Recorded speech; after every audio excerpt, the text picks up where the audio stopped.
Pulmonary valve stenosis. What is pulmonary valve stenosis? Pulmonary valve stenosis is the narrowing of the valve located between the right ventricle and the left pulmonary arteries. Because of this narrowing, valve cusps may thicken and become stiff. This stiffness results in a decrease in blood flow through the valve.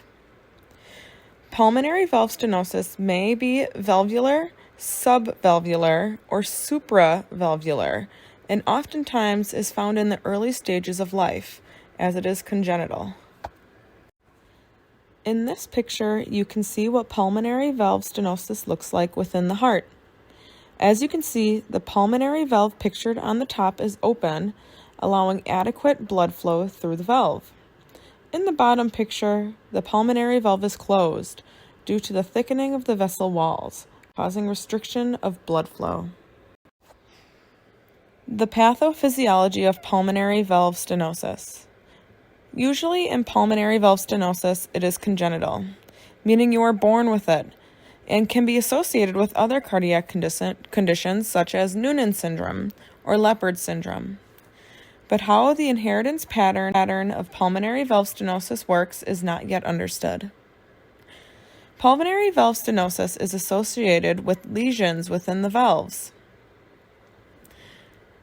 The main pathophysiology effect of pulmonary valve stenosis is a rise in right ventricular pressure due to the thickening of the valve. Next, valvular, subvalvular, or supravalvular stenosis pathophysiologies differ from one another. In valvular stenosis, the valve is partially fused and the leaflets are thin, resulting in a dome shape during systole. The pulmonary valves are also thickened, and the proximal pulmonary artery is in an atypical position. In subvalvular stenosis, there is an obstruction of the infundibular region. This may also be a result of primary valve stenosis. Lastly, in supravalvular stenosis, there is an obstruction of the pulmonary artery. Blockages usually originate in the distal branches of the pulmonary artery within supravalvular stenosis. Pulmonary valve stenosis is not very common. Approximately 5 out of 1,000 infants are born with congenital cardiac malformation, and only 8 to 12% of all congenital cardiac malformations are pulmonary valve stenosis. Next, 60% of patients with Noonan syndrome are found to have pulmonary valve stenosis, making it very common within this syndrome. Lastly, there is a 1-to-1 ratio for men and women who have pulmonary valve stenosis. Although women do have a very slightly higher chance of developing pulmonary valve stenosis than men. Signs and symptoms. Heart murmurs can oftentimes be heard in a person with pulmonary valve stenosis. This is due to the backflow of blood in the valve due to the thickening of it. Next, shortness of breath during exertion or activity and loss of consciousness can be a symptom due to lack of blood flow. Chest pain and fatigue has been reported in people with pulmonary valve stenosis as well. In the image pictured, you can see what a heart murmur would look like in a person with pulmonary valve stenosis. Notice how the sound continues longer and longer based on how severe the stenosis is. ECGs for people with pulmonary valve stenosis vary on the severity of the condition. For mild pulmonary stenosis, about half of the patients with the condition will have a normal ECG and only display a slight right axis deviation.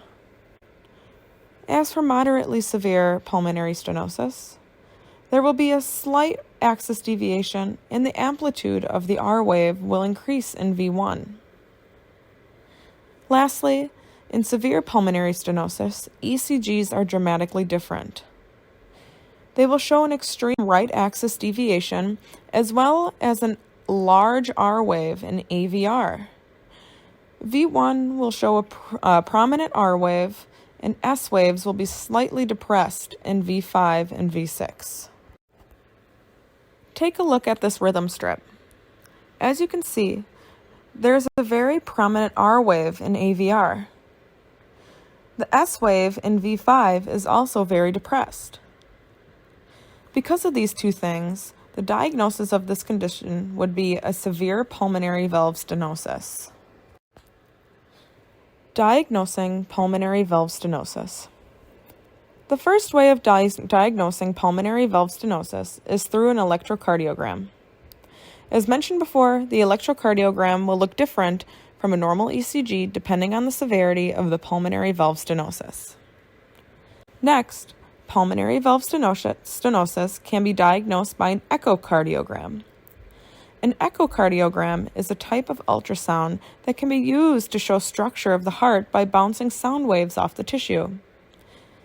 This will be able to show how thick the pulmonary valve is. Lastly, MRI and CT scans will also be able to show the structure of the heart and the valve thickness. Cardiac catheterization may also be used to diagnose pulmonary valve stenosis. This is when dye is injected into a vein or artery. This dye can help doctors see vessels and measure blood pressure within the heart. This is also very similar to adding contrast in an MRI, as seen in the picture above. The picture shown on the slide is what cardiac cauterization, or what does adding contrast, will look like to a doctor. Notice how small the opening is for the pulmonary valve, as pointed out by the black arrow. This denotes pulmonary valve stenosis. Treatment of pulmonary valve stenosis. Treatment is only needed when the narrowing of the valve is to be a concern. Only about 33% of patients with pulmonary valve stenosis will require treatment. Severe stenosis with a peak gradient of greater than 60 mmHg requires dilation of the valves by placing a balloon within it to open it. Lifestyle change can also be used to help manage and treat pulmonary valve stenosis. Things like weight management, exercise, eating a healthy diet may all help increase the quality of life and decrease the risk of developing other dangerous heart diseases or having a heart attack in somebody with pulmonary valve stenosis. Lastly, medication is usually not used in the treatment of pulmonary valve stenosis, but may be used after surgery to prevent infection. Pictured below is an example of how a balloon may help open up a pulmonary valve. Immediate and long-term considerations for both treated and untreated pulmonary valve stenosis. Although the prognosis for people with pulmonary valve stenosis is good, there are still a few things that can come up when it is both treated and untreated. Although it is rare, bacterial endocarditis prophylaxis can happen. This is the infection of the lining of your heart and can often happen after surgery.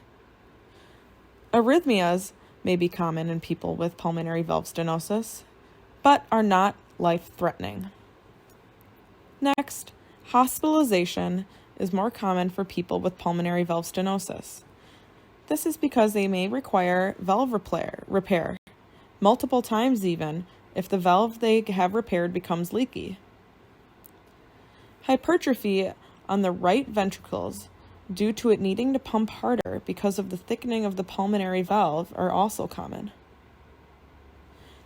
Heart failure may develop due to the right ventricle not pumping correctly, and there also may be pregnancy complications, such as risks during labor. Diagnosing pulmonary valve stenosis. The first way of diagnosing pulmonary valve stenosis is through an electrocardiogram. As mentioned before, the electrocardiogram will look different from a normal ECG depending on the severity of the pulmonary valve stenosis. Next, pulmonary valve stenosis can be diagnosed by an echocardiogram. An echocardiogram is a type of ultrasound that can be used to show structure of the heart by bouncing sound waves off the tissue. This will be able to show how thick the pulmonary valve is. Lastly, MRI and CT scans will also be able to show the structure of the heart and the valve thickness. Cardiac catheterization may also be used to diagnose pulmonary valve stenosis. This is when dye is injected into a vein or artery. This dye can help doctors see vessels and measure blood pressure within the heart.